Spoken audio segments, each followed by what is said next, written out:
Good morning সবাইকে। এখন শুক্রবার সকাল, ব্রেকফাস্ট করে নিয়ে দুপুরের খাবার বানানোর তোড়জোড় শুরু করে দিয়েছি। আজ লাঞ্চে টুনা মাছের পেঁয়াজ আদা রসুন দিয়ে তার সাথে কিছু আলু যোগ করে একটা ঝোল বানাচ্ছি, তাতে কয়েকটা চিংড়িও দিচ্ছি। এখানে সমস্ত মাছই তো ফ্রোজেন, তাই নরম হয়ে থাকে, আর সেই কারণে ভাজার সময় ভেঙে যায় খুব। সেই জন্য আমি হলুদ, লঙ্কা গুঁড়ো, নুন দিয়ে মাছ মাখানোর সাথে সাথে একটু ময়দাও দিয়ে দিই। তাতে করে মাছটা ভাঙার সম্ভাবনা অনেকটাই কমে যায়। একটু বেশি করে তরকারিটা বানাচ্ছি যাতে করে কালকের লাঞ্চেও এই তরকারিটা খেতে পারি। মাছের ঝোলটা হয়ে গিয়েছে, কালকের জন্য এই লাঞ্চ বক্সটাতে কিছুটা তরকারি তুলে নিচ্ছি, আর বাকিটা আজকের জন্য এই বাটিটাতে নিয়ে নিচ্ছি। সকাল থেকে আকাশটা মেঘ করেছিল, মাঝে কিছুটা সময় বৃষ্টি হলো দুপুরবেলা। এখন বিকাল, তো আকাশ মেঘ করেই আছে, বৃষ্টি আসবে আসবে করছে। আমি একটু প্যাটিওতে এসে দাঁড়ালাম, কারণ বিকালে আজকে অতটা কাজ নেই, কারণ দুপুরেই মোটামুটি অনেক কাজ সেরে রেখেছি। আজকে তো শুক্রবার, তো রাত্রেবেলা এক বন্ধুর বাড়িতে হাক্কা নুডলস আর চিলি চিকেন পার্টি আছে। আমি বানিয়েছি হাক্কা নুডলস, আর বন্ধুরা বানিয়েছে না, তারা বানাচ্ছে। একটু আগে তাদের সাথে কথা হয়েছে, তারা বানাচ্ছে চিলি চিকেন। আমি এখান থেকে হাক্কা নুডলস নিয়ে ওদের বাড়িতে যাব, তারপরে সবাই মিলে ওখানে খাওয়া দাওয়া করব।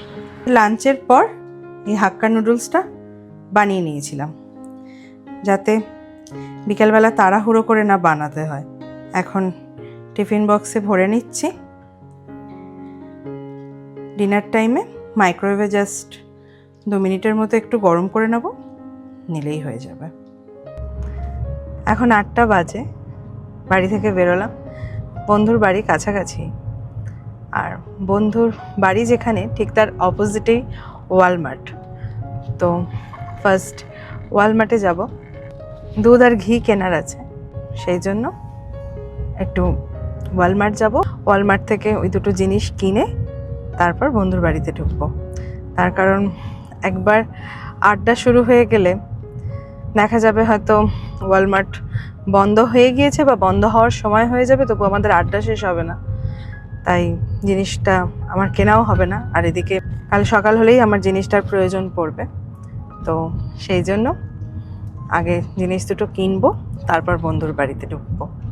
এটা ওয়ালমার্টের অয়েল সেকশন। এখানে বিভিন্ন রকমের তেল রয়েছে। আমি জানতাম না যে ওয়ালমার্টে ঘিও পাওয়া যায়। একদিন তেল নিতে এসে হঠাৎ এই জায়গাটায় চোখ পড়ায় জানতে পারি। সেদিন প্রয়োজন ছিল না, তাই নিইনি।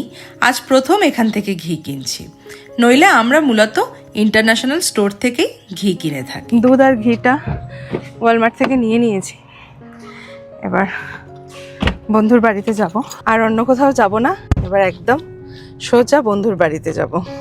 বন্ধুদের অ্যাপার্টমেন্ট কমপ্লেক্সে এসে গিয়েছি। ভিজিটর পার্কিংয়ে গাড়িটা পার্ক করে অ্যাপার্টমেন্টের দিকে যাচ্ছি। ওইদিকে সূর্যদেব অস্ত যাচ্ছেন, যার জন্য চারিদিকটা সুন্দর সোনালি আলোয় ভরে গিয়েছে। এটাই মিশিগান, কখন যে কি হবে কেউ বুঝতে পারবে না। এই বৃষ্টি তো কিছুক্ষণ পর রোদ। বন্ধুদের চিলি চিকেন বানানো হয়ে গিয়েছে। আমরা সবাই সবার খাবার প্লেট সাজিয়ে নিয়ে বসে পড়েছি। এবার আড্ডা দিতে দিতে ডিনারটা সেরে নিচ্ছি। Dinner complete. এখন সবাই মিলে, এখানে একটা গ্যাস স্টেশন আছে, সেখানে অনেক রকম ফ্লেভারের আইসক্রিম পাওয়া যায়। তো সবাই মিলে ঠিক করা হয়েছে সেখানেই যাওয়া হবে আইসক্রিম খেতে। তাই এখন আইসক্রিম খেতে যাচ্ছি। এটাই সেই গ্যাস স্টেশনটা। এই গ্যাস স্টেশনের স্টোরটা সারা রাত খোলা থাকে। এখানে প্রত্যেক দিন বিভিন্ন বিভিন্ন ফ্লেভারের আইসক্রিম পাওয়া যায়। আপনার যদি কোনো একটা ফ্লেভার ভালো লেগে যায়, আর যদি পরে কোনো দিন আবার সেই ফ্লেভারটা এখানে খোঁজেন, যদি কপাল ভালো থাকে তাহলে আপনি পাবেন, নইলে আর হয়তো কোনোদিন সেই ফ্লেভারের আইসক্রিম এখানে পাবেনই না। আজ থেকে প্রায় অনেকগুলো মাস আগে একদিন এখান থেকে লেমন চিজ কেক ফ্লেভারের একটা আইসক্রিম খেয়েছিলাম। এত ভালো লেগেছিল যে তারপর যতবার এখানে এসেছি প্রত্যেকবার খোঁজ করেছি, কিন্তু একবারও না ছাড়া হ্যাঁ বলেননি ওনারা।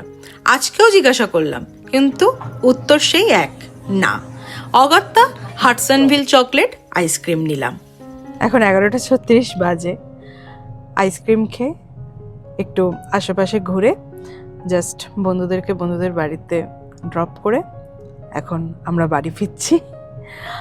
আজ এই পর্যন্ত। আমার ভিডিওটা যদি ভালো লেগে থাকে তাহলে লাইক কমেন্ট করবেন, আর প্রবাসে আমার প্রত্যেকটা দিন আমি কেমনভাবে কাটাচ্ছি সেই গল্প যদি শুনতে চান তাহলে আমার চ্যানেলটিকে সাবস্ক্রাইব করতে ভুলবেন না। আজকের মতো টাটা।